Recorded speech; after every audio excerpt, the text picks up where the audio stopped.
In today's Farm Report, livestock producers can be impacted greatly when severe weather hits, whether it be the Goliath blizzard that impacted the Southwest this year, or the Atlas blizzard of a few years ago that impacted much of South Dakota.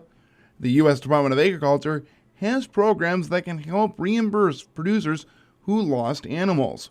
Rod Bain with the U.S. Department of Agriculture has more. The Goliath blizzard, a significant storm that buried many parts of the Southwest in snow and ice to end December. The Goliath blizzard roared through New Mexico and the Texas Panhandle up through Oklahoma and caused snow, ice, and flooding conditions in the Midwest, in fact. And USDA Farm Service Agency Administrator Val Docini says local FSA officials continue damage assessments in areas impacted by the blizzard, particularly related to cattle deaths. There were significant cattle deaths associated with that storm. I think that when all is said and done, we're looking at cattle deaths probably in excess of 25 to 30,000 in those states. To assist impacted livestock producers in recovering losses, FSA offers the Livestock Indemnity Program. And that will reimburse a dairy operator or a livestock operation or a stocker operation up to 75% of the value of the cattle that have died.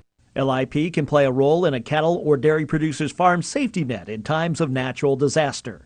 For instance, several years ago, the Atlas blizzard went through the Dakotas and resulted in significant cattle death there as well. And LIP and related programs are really helpful to make sure that livestock operations and family dairy operations are able to get up off the ground. Administrator Dolcini says personnel in local FSA offices are also at the ready to assist livestock producers as well as farmers who may be impacted by other ongoing weather events. For folks who've been impacted by flooding along the Mississippi, and that's another disaster that we're monitoring closely, right? So we're in the process now of working with our colleagues in Illinois and Missouri and Arkansas and down into the Gulf states to make sure that we're able to determine what the extent of the damage is there as well. The administrator adds that those producers eligible under LIP should contact their local FSA office to start the process.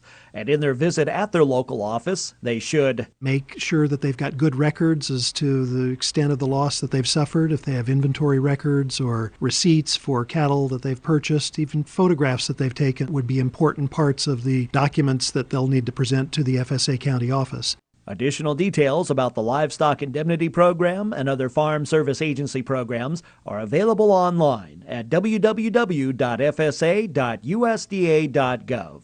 I'm Rod Bain reporting for the U.S. Department of Agriculture in Washington, D.C. While the Agriculture Department's average yearly price forecasts Tuesday for most crops were down or steady from last month's projections, futures prices jumped in reaction to USDA crop production and stocks numbers. And in the case of corn and soybeans, our production from last year was lower than we had forecast. And a little bit lower than industry expectations. This from the USDA's chief economist, Rob Johansson. So right after the USDA reports came out, corn futures for March went up 8 cents a bushel to just under $3.60, which it turns out to be the midpoint of USDA's new average price forecast for the whole marketing year. And that $3.60, of course, is down a nickel from last month's forecast. Likewise, soybeans, USDA's final production number, 3.9 billion bushels, a record, but lower than any of the industry estimates. So March soybeans shot up 15 cents a bushel to about $8.96. At the same time, though, USDA dropped its average price forecast by 40 cents down to a midpoint of $8.80. In Washington, Gary Crawford for the U.S. Department of Agriculture. The debate over labeling of genetically modified organisms is coming to a head as the Campbell's Soup Company has indicated that it will label all products whether it will have genetically modified ingredients. And that is sitting uncomfortably with some people who want to see a national standard, while others wish to see a state-by-state standard. The USDA's Gary Crawford has more. More genetically modified food label news going into the soup that's already boiling over.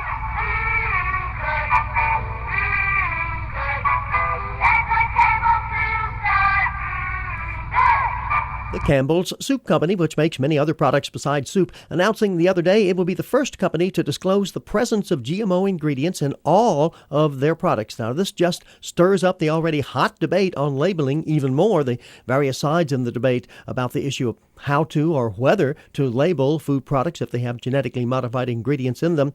These folks are adamant about their positions. Some favor local mandatory standards, others federal mandatory standards, others voluntary federal label standards, and some favor no labeling at all. This issue is also coming to a head because the state of Vermont has passed its own GMO label law and rules and regulations, and they are set to go into effect July 1st if the courts don't stop them. And this could possibly pave the way for hundreds of jurisdictions to pass their own regulations. Agriculture Secretary Tom Vilsack told reporters the other day, there are concerns on one side of the issue with the impact on the marketplace if there are multiple requirements in multiple jurisdictions.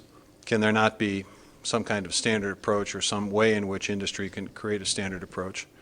On the other hand, I think there is a growing recognition on the part of just about everybody in this discussion that consumers who are interested in knowing the process by which food was produced have the right to know that. So another issue for Vilsack is how to go about creating a label that satisfies that right to know, but doing it in a way that doesn't create the misimpression about the safety of a product. Making it appear a product with GMO ingredients is somehow less safe than another product.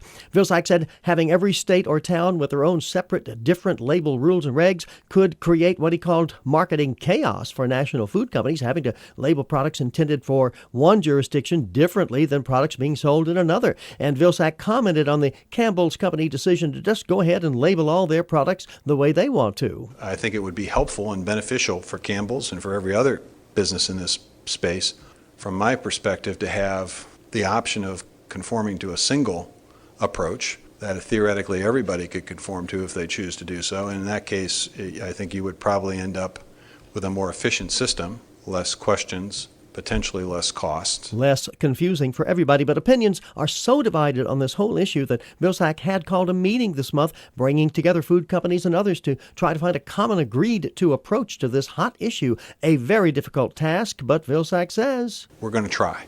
In Washington, Gary Crawford for the U.S. Department of Agriculture.